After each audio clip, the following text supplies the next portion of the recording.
They sat at the same table for 40 years, same wood, same scratches, same corner where the sunlight hit every morning. Breakfast, lunch, dinner, sometimes in silence, sometimes talking about things that didn't really matter. The weather, the bills, what was on TV, who forgot to buy milk. But there was one thing they never talked about. Not once, not in 40 years. And the strange part is, they both knew it was there. Silence can live between two people for a long time. It doesn't arrive loudly. It doesn't demand attention. It just settles in quietly, like dust on furniture you stop noticing. People think silence means peace. Sometimes it does. But sometimes, silence is just fear with good manners. They met young. Not teenagers, but young enough to believe that love would figure things out on its own. They weren't dramatic people. They didn't scream. They didn't throw things. Their relationship wasn't stormy. It was controlled, polite, functional. Outsiders would say they were lucky, and in many ways they were. Every morning followed the same rhythm. Coffee poured first, bread warmed slightly. She sat on the same chair every day. He sat across from her, their hands so close on the table, yet never touching. They grew old across from each other. Wrinkles appeared slowly like pencil lines drawn over decades. Their hair changed color. Their bodies slowed down. But the table stayed, solid, unmoved. A witness to everything that was said, and everything that wasn't. There were moments when he almost spoke. He remembered one night, years ago, staring at his plate long after the food had gone cold. The words were right there, pressing against his chest, desperate to escape. All it would have taken was a sentence. One sentence. But then she cleared the table, and he stayed quiet. It's strange how easy it is to postpone honesty. You always tell yourself there will be time later, tomorrow, next year, when things calm down, when the moment feels right, and before you realize it, decades pass. They learned how to live around the silence, like rearranging furniture to avoid a cracked floorboard. You don't fix it, you just step around it, careful not to look down for too long. There were birthdays, anniversaries, losses, celebrations that deserved more than small talk, even pain that begged for truth. Still, they ate their meals. Still, they sat at the same table. Still, they avoided that one thing. People imagine that what breaks relationships is conflict, arguments, betrayal, big moments. But what nobody tells you is that sometimes what destroys you slowly is avoidance. Because every time you choose silence over truth, something inside you learns how to disappear. And one day you realize you don't even remember what your own voice sounds like when it speaks honestly. He didn't know then that time was already running out. He didn't know that the table would soon become the place where everything they avoided would finally demand to be seen. And when the moment arrived, it didn't ask politely anymore. There are secrets people hide, and then there are truths both people see, but pretend not to. Theirs wasn't hidden in drawers or letters. It didn't require lies or careful explanations. It lived in the open, suspended in everyday moments, waiting for one of them to name it. They just never did.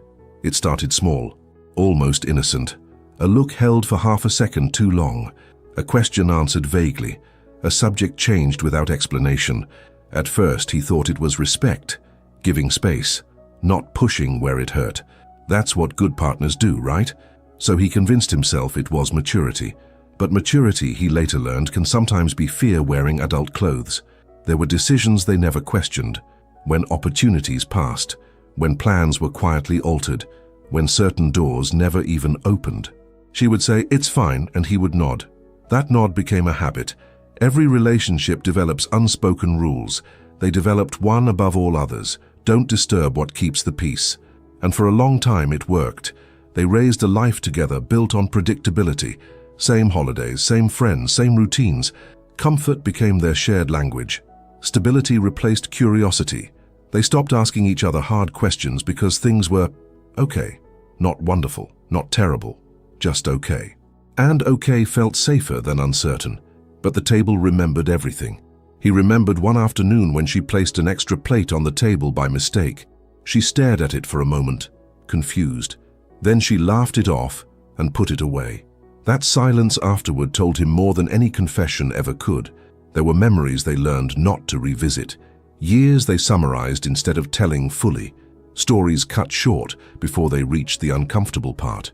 And every time they did that, the unnamed thing grew heavier. It wasn't anger between them, it wasn't hatred, it wasn't even resentment. It was the quiet grief of a life partially lived. Sometimes at night, he lay awake listening to her breathe beside him, wondering if she felt it too, wondering if she ever rehearsed the same words he did, if she ever thought, if I say this now, everything changes. They didn't fight, because fighting requires engagement. They didn't confront because confrontation risks loss. So they chose silence, together. But silence has a cost. It shows up in small ways at first. Distance you can't explain. A tiredness you can't wrest away. A sense that something important is being postponed indefinitely. They told themselves they were being kind, that love didn't need to say everything. What they didn't realize was that unspoken truth doesn't disappear. It waits, and it waits patiently. And eventually it chooses its own moment. The first crack didn't come from anger. It came from something much more dangerous, time. It didn't happen during an argument. There was no shouting, no tears, no dramatic confession. The moment that changed everything arrived quietly, the way all important moments seem to. It was an ordinary evening, the kind they'd lived through thousands of times before. Dinner prepared the same way, plates placed in the same spots, chairs pulled out with the same familiar sounds, but something was different. She was slower that night, not dramatically slow, just enough for him to notice. Her hands lingered on the edge of the table as if the wood needed more support than usual. She sat down carefully like someone measuring their strength. They ate in silence. Halfway through the meal, she stopped. Her fork rested on the plate, untouched. She didn't look at him right away. Instead, she stared at the table, at that familiar surface that had carried their lives for decades. And then she said something small, something that shouldn't have mattered. I don't think I can keep pretending anymore. That was all. No explanation followed, no accusation. Just that sentence hanging between them like unfinished business. He felt his chest tighten, not because he didn't understand, but because he understood too well. Every word they had avoided suddenly pressed in from all sides. He wanted to ask her what she meant. He didn't. Fear still had a voice back then. She finally looked at him, and for the first time in years, her expression wasn't careful. There was no softness designed to protect him, just tired honesty. "You know what I mean," she said. And she was right. He did know. The truth they never named was standing there now, undeniable. Too big to step around, too old to ignore. Memories surfaced all at once, moments he had archived and buried. Choices they'd made by not choosing, conversations that ended early, roads not taken, words swallowed mid-sentence. The table felt smaller somehow, like it was closing in on them. She took a breath, deep and uneven. Her fingers traced a scar on the wood, one he had never asked about, even though he'd noticed it years ago. "I stayed because it was safer," she said quietly, "not because it was everything." That sentence landed harder than anything else, not because it was cruel, but because it was honest. He realized then that silence had protected them from pain, but it had also protected them from truth. He thought they had chosen stability. What they had actually chosen was avoidance. She didn't blame him. She didn't raise her voice, and somehow that made it worse, because there was nothing to defend himself against, only himself. They sat there long after the food went cold, the room heavy with words finally allowed to exist. 40 years compressed into a few unbearable minutes, and still there was more, because this wasn't the full truth yet. This was just the door opening. What lay behind it was something they had both built silently, together. She didn't tell the truth all at once. It came out slowly, like someone carefully unpacking something fragile they had carried for too long. "I had dreams," she said. Not bitter, not dramatic, just factual. Dreams she learned to fold neatly. Dreams that didn't fit inside their routines. Dreams that required questions, risk, and something they were never good at: uncertainty. She talked about a time early in their marriage, a moment he barely remembered, an offer, a possibility, a version of herself that felt alive in a way she couldn't explain back then. She had waited for him to ask. He never did, not because he didn't care, but because he assumed. He assumed what she needed. He assumed stability was the same as happiness. He assumed that love meant protecting each other from discomfort. "I thought if I said it out loud, everything would fall apart," she said. So she stayed quiet, and he stayed comfortable with that quiet. Listening to her, he realized something painful. Their silence had been mutual but not equal. She had given things up. He had simply not noticed.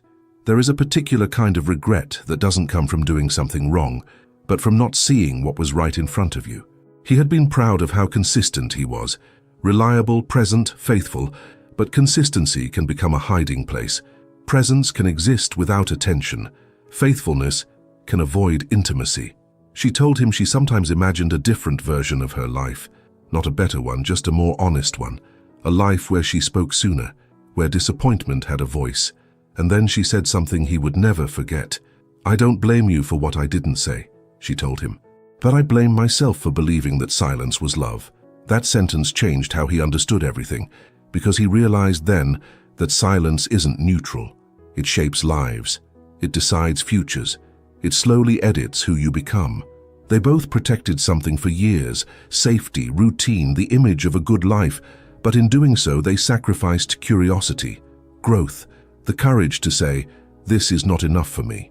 The table had held their meals, but it had also held their fear.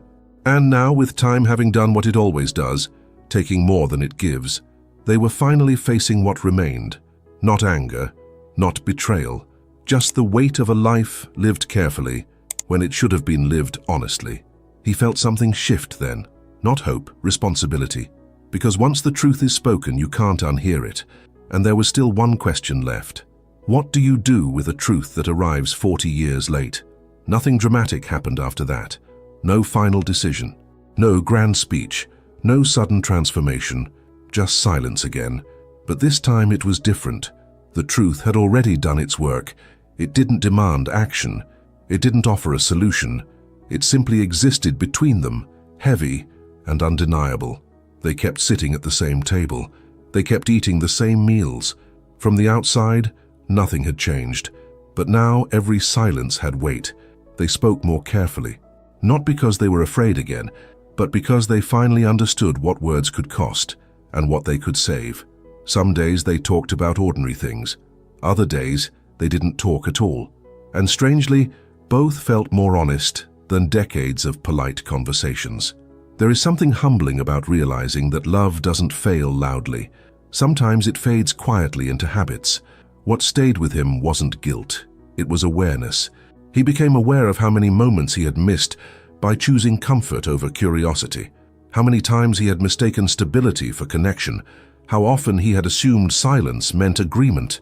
They didn't erase the past. They couldn't. 40 years don't undo themselves in an evening. But they changed how they carried it. He stopped expecting forgiveness. She stopped expecting time. What they shared then was something simpler. Truth. It doesn't fix everything, but it prevents more damage. Sometimes at the table he watched her hands now, the same hands he had seen for decades. He noticed the pauses, the hesitations, the small signals he once ignored, and sometimes, when their eyes met, there was a quiet understanding, not regret, recognition. They couldn't live the life they didn't choose, but they could stop pretending it never existed. If there's one thing to learn from their story, it's this. Silence doesn't protect love. It postpones honesty. And postponed honesty comes with interest. They sat at the same table for 40 years without talking about it. No one knows if speaking sooner would have changed everything. But this much is certain. No shared life deserves to be lived without being named. If this story feels familiar, it's because silence is more common than people admit, and sometimes it stays with us longer than we expect.